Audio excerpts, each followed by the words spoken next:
ओम सूर्य नारायणाय नमः। मैं पंडित शशिकांत शर्मा आपके सामने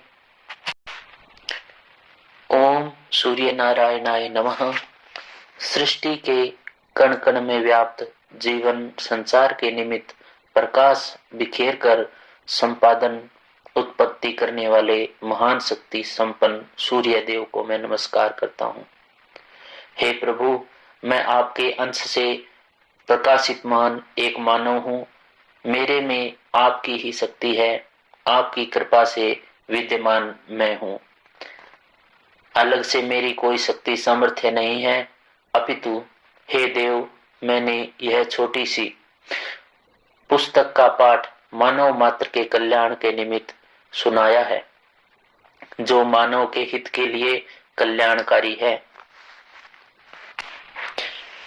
पूजन सामग्री सूर्य नारायण भगवान के पूजन में उपयुक्त सामग्री सूर्य देव की स्वर्ण प्रतिमा यदि स्वर्ण की न प्राप्त हो सके तो पीतल की न प्राप्त हो सके तो तांबे की अगर न प्राप्त हो सके तो किसी भी धातु की अगर न प्राप्त हो सके तो मिट्टी की प्रतिमा बनाई जा सकती है। माला, फूल, कमल, पुष्प, रोली, तसंग, धूप, कपूर, मिष्ठान, जल, चावल, घी, दीपक जलाने के लिए दिया सिलाई, जनेऊ, इच्छा अनुसार दक्षिणा और ब्राह्मण वस्त्र, फल, नैवेद्य आदि चाहिएगा। पूजन विधि इस प्रकार है। माघ शुक्ल पक्ष की सप्तमी को प्रातः उठ करके नित्य क्रम से निवृत्त होकर स्नान के बाद नया जनेऊ बदल लें तथा जमीन पर अष्ट कमल मंगवाकर बीच में सूर्य की प्रतिमा स्थापित करें। किसी विद्वान पंडित द्वारा अथवा स्वयं संकल्प करें। संकल्प में शब्दों का उच्चारण करें। ममाखिला कामनाया सिद्ध्यर्थे सूर्य नारायणाय प्रीतये च सूर्य पूजनम करिष्ये। इसके बाद श्रद्धा सहित सूर्य नारायणाय नमः, सूर्य नारायणाय नमः, सूर्य नारायणाय नमः, सूर्य नारायणाय नमः, सूर्य नारायणाय नमः, सूर्य नारायणाय नमः का 5 बार उच्चारण करके भगवान सूर्य देव की प्रतिमा का पूजन करें। फिर उन्हें नतमस्तक होने के बाद सूर्य नारायण भगवान को उगे हुए सूर्य को अर्घ्य प्रदान करें तथा सूर्य देव को उसी प्रकार का पूजन करें। पश्चात प्रसाद स्वयं खाकर लोगों को बांटे। उस दिन बिना नमक का एक बार भोजन करना होता है। सूर्य अस्त के पहले भोजन करें। रात में ईश्वर का, सूर्य देव भगवान का गायन और स्मरण करें। बोलिए सूर्य नारायण भगवान की जय हो। सूर्य उपासना, व्रत विधि और कथा इस प्रकार से है। पुराने समय की बात है। एक बड़े प्रतापी राजा राज्य करते थे। उनके राज्य में सब प्रकार की सुख शांति विराजमान थी, पर राजा को एक बात की बड़ी चिंता थी और उस चिंता से वे बड़े दुखी रहा करते थे। वह चिंता थी कि उनका स्वास्थ्य हमेशा खराब रहता था।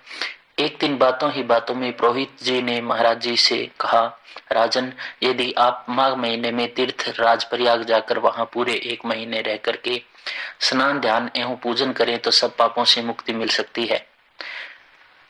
इस समय हर तीर्थ में प्रयाग सर्वश्रेष्ठ और ऊंचा स्थान प्राप्त किए हुए है। पुरोहित की बात राजा को भा गई। उन्होंने रानी से कहा और परामर्श लिया, और जब रानी ने इस बात को उचित समझकर राय दी तो राजा तैयार हो गए।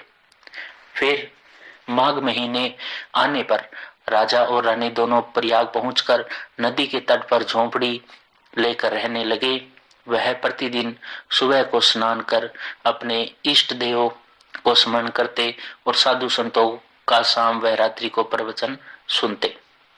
यह कहानी उस समय की बतलाई जा रही है जब हमारे देश में साधु संतों का बड़ा आदर सत्कार हुआ करता था।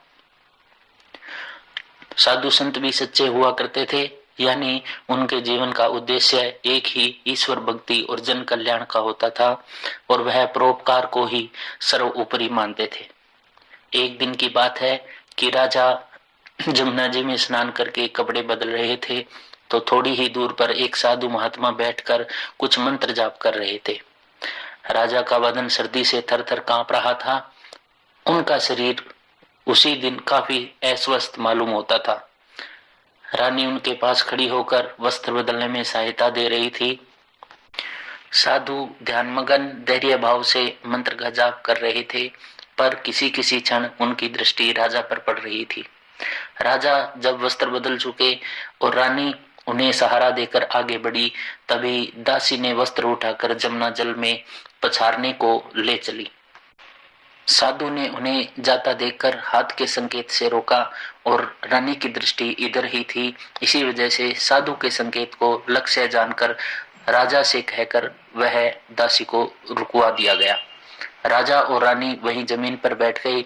बहुत देर के बाद साधु का कार्य समाप्त हुआ। तब उन्होंने राजा रानी की ओर देखकर प्रश्न किया कि हे देवी, क्या इनकी तबीयत ठीक नहीं है? क्या बात हो गई? यदि तुम निसंकोच त्याग कर तुम मुझे बतलाओगी तो क्या पता मैं तुम्हारी सहायता करूं। मुझसे यदि हो सका तो सहायता कुछ न कुछ तुम्हारी जरूर ही हो सकेगी। रानी ने अहम भाव को त्याग दिया। हाथ जोड़कर विनती वाणी से कहने लगी, हे महाराज, हे साधु संत, यह हमारे स्वामी हैं और सदा रोग से पीड़ित रहते हैं, जिससे मैं बड़ी दुखी रहती हूँ और इन्हें भी कोई सुख प्राप्त नहीं हो पाता। अस्तु यदि इनके रोग शांति के लिए आप कुछ कर सकें तो मैं बहुत सुखी हो सकती हूँ। आप मुझ पर दया करें। साधु महाराज ने यह बात राजा के शरीर पर एक नजर डाली, फिर उनके चेहरे को कुछ देर तक ध्यान केंद्रित करते हुए फिर बोले कि हे देवी, हे रानी, यदि राजा हमारे बतलाए हुए नियम का पालन करके कुछ करना स्वीकार करते हैं तो यह जल्दी स्वस्थ हो जाएंगे, पर सब कुछ नियम से पूर्वक उनको मानना पड़ेगा। रानी ने राजा की तरफ देखा, जो अब भी सर्दी से अस्वस्थता के कारण कांप रहे थे। राजा ने कहा, महाराज, हे गुरु, मैं आपको प्रणाम करता हूँ। आप श्रद्धा पूर्वक हर एक बात जो भी मैं आपकी मानने को तैयार हूँ। आप अपने श्रीमुख से आज्ञा प्रदान करें। मैं आपकी आज्ञा नहीं टालूंगा, क्योंकि मैं अभी असहनीय पीड़ा से द्रवित हो रहा हूँ, इस कारण बहुत दुखी हूँ। साधु ने कहा, मेरा अनुमान यदि गलत नहीं है तो आप राजकुल से उत्पन्न हैं, एक श्रेष्ठ पुरुष हैं और राजा हैं। यह पूर्व जन्म के संचित फल स्वरूप यह दुख आपको प्राप्त हुआ है। राजा ने विनती स्वर में कहा, महाराज, आपका अनुमान सही है। मैं हरिपुर का राजा ही हूँ, पर राजसुख को प्राप्त नहीं कर पा रहा। अस्तु, हे देव, हे महाराज, हे गुरु, मैं आपको प्रणाम करता हूँ। मैंने पूर्व जन्म में क्या किया था जो इस जन्म में इतना दुख पा रहा हूँ? यदि आप बतला सकें तो बताने की कृपा करें। साधु ने आंखें बंद करके ध्यान किया। कुछ समय तक विचार किया, फिर बोले, राजा, तुम उस जन्म में एक धीवर पुत्र हुआ करते थे और तुमने अपनी स्त्री को रोग पीड़ित रहने पर उसकी चिंता नहीं की थी एवं उसे तिरस्कृत करते रहते थे, और उसी का परिणाम है कि आप अभी अस्वस्थ मालूम होते हैं और वह स्त्री आपकी यही रानी है जो आपकी इतनी चिंता करती है। राजा ने यह सुनकर रानी की ओर एक श्रद्धा एवं प्यार की नजरों से देखा और फिर बोले, महाराज, मैं इस जानकारी को ज्ञात कर अपनी पूर्णी करनी है, पर दुख प्रकट करता हूँ और क्षमा मांगता हूँ और इसका प्रायश्चित करने को भी तैयार हूँ। अब आप आज्ञा दीजिए, मैं क्या करूँ कि ये सब बातें दूर हो जावें और मन की चिंताएं भी दूर होकर मैं स्वस्थ हो जाऊं और लाभ प्राप्त करूं। साधु ने कहा, राजन, तुम अपनी पत्नी को सारी सुख सुविधाएं देकर उसके मन को प्रसन्न करके पूर्व जन्म में संचित फल को दूर करके सुखी बन सकते हो एवं पूर्ण स्वास्थ्य को प्राप्त करना कठिन है, क्योंकि उससे पहले से भी कुछ दोष जनित कर्म विद्यमान है वगैरह, उसे दूर किए आप कुछ पूर्ण सुख प्राप्त नहीं कर सकते, संतोष प्राप्त नहीं कर सकते।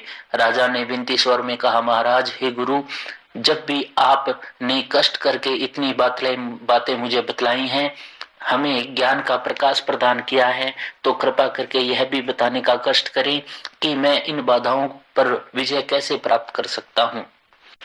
साधु ने कहा, राजन, आप इन बाधाओं को दूर करना चाहते हैं तो जीवन दान करने वाले महापराक्रमी सूर्य देव की उपासना मन चित लगाकर करें।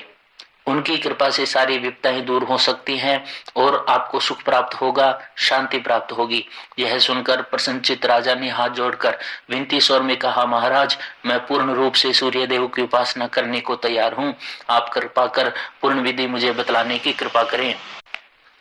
साधु ने कहा, महाराज, राजन, आप पूर्ण निश्चित करके किसी शुभ दिन का इस कार्य को करें।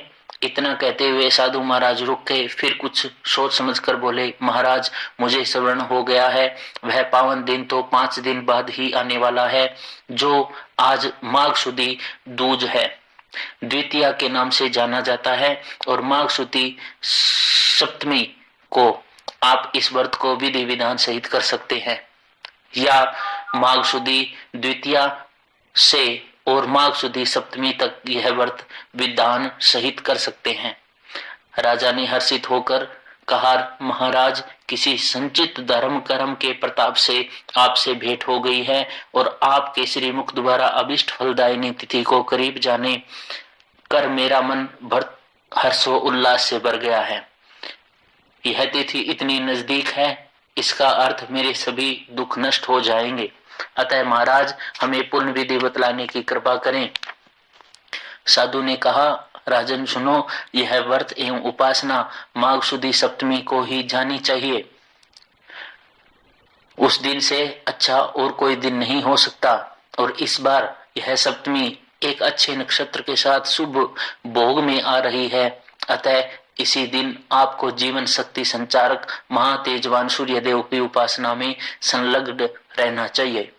उस दिन सुबह उठकर किसी अच्छे मनुष्य का मुख देखकर सूर्य नारायण भगवान को प्रणाम करना चाहिए, जो लाभप्रद होता है। आप नित्य कर्म से निवृत्त होकर स्नान ध्यान से खाली होकर पहले से निर्मित कराए गए स्वर्ण की सूर्य की मूर्ति या अपनी इच्छा अनुसार जितना सामर्थ्य हो उस प्रकार की मूर्ति जो सूर्य रथ पर हो अति उत्तम मानी गई है। अष्टदल कमल बनाकर उसी कमल के बीच में उसे स्थापित करें।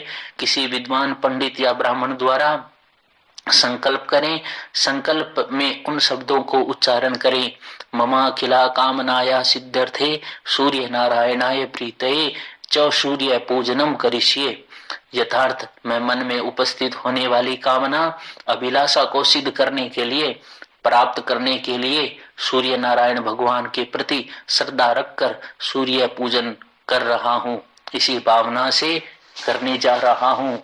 इसके बाद ओम सूर्य नारायणाय नमः, ओम सूर्य नारायणाय नमः, ओम सूर्य नारायणाय नमः, ओम सूर्य नारायणाय नमः, ओम सूर्य नारायणाय नमः 5 बार उच्चारण करके श्रद्धा भक्ति पूर्वक फल फूल माला मिष्ठान तथा अनेकों प्रकार के भोजन, जिसमें सभी प्रकार के भोजन हो, यानी दाल भात दही तथा दही द्वारा निर्मित पदार्थ, खीर पूड़ी महोन भोग आदि तथा मालपुआ तथा जो भी भोज्य पदार्थ हो सके उनका भोग लगावें तथा जल अर्पण करके कपूर की आरती कर उन्हें श्रद्धा पूर्वक मस्तक जमीन पर लेटकर भगवान को प्रणाम करना चाहिए।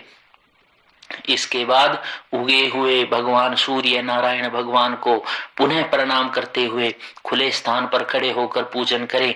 फिर उपस्थित लोगों को प्रसाद अर्पण करके यथाशक्ति ब्राह्मणों को सुंदर सुंदर स्वादिष्ट भगवान का भोजन उनको परोसना चाहिए। जो भी इच्छा हो दक्षिणा प्रदान करके उन्हें सम्मान सहित विदा करें। उस दिन घर में गायन वगैरह भी करवाएं, जिसमें परमपिता की भक्ति का गान ही सम्मिलित हो। फिर शाम को सूर्यास्त से पहले भोजन करें। भोजन में उसी दिन सिर्फ उन्हीं चीजों को ग्रहण करें जिनमें नमक ना पड़ा हो। उस दिन नमक की कोई भी वस्तु भोजन में भगवान के प्रसाद में ग्रहण नहीं करनी चाहिए। उस दिन तेल न लगावें और न ही खाना चाहिए।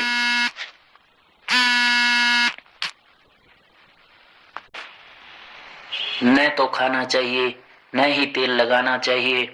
इसी प्रकार पूर्ण मन चित्त लगाकर इस महाप्रतापी सूर्य नारायण भगवान का हर वर्ष जो कोई भी व्रत करेगा या उनकी पूजा करेगा, उनकी मनोकामना पूर्ण होने में कोई भी कठिनाई नहीं होगी। यह सुनकर राजा ने विनीत स्वर में कहा, महाराज, मैं आपकी इस अमृत तुल्य उपदेश एवं विधि को अवश्य पूरा करूंगा। इसके लिए मेरी आपसे नम्र प्रार्थना है, यदि आप इस पूजन को विधिवत संपन्न करा देंगे तो मेरा उद्धार हो जाएगा, आपकी बड़ी कृपा होगी।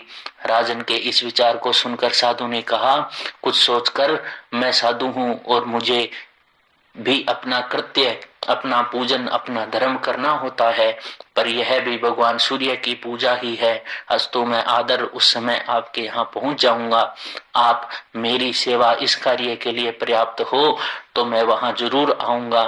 ऐसा आशीर्वाद देकर वहां से साधु परगमन के लिए चले गए। बोलिए सूर्य नारायण भगवान की जय हो।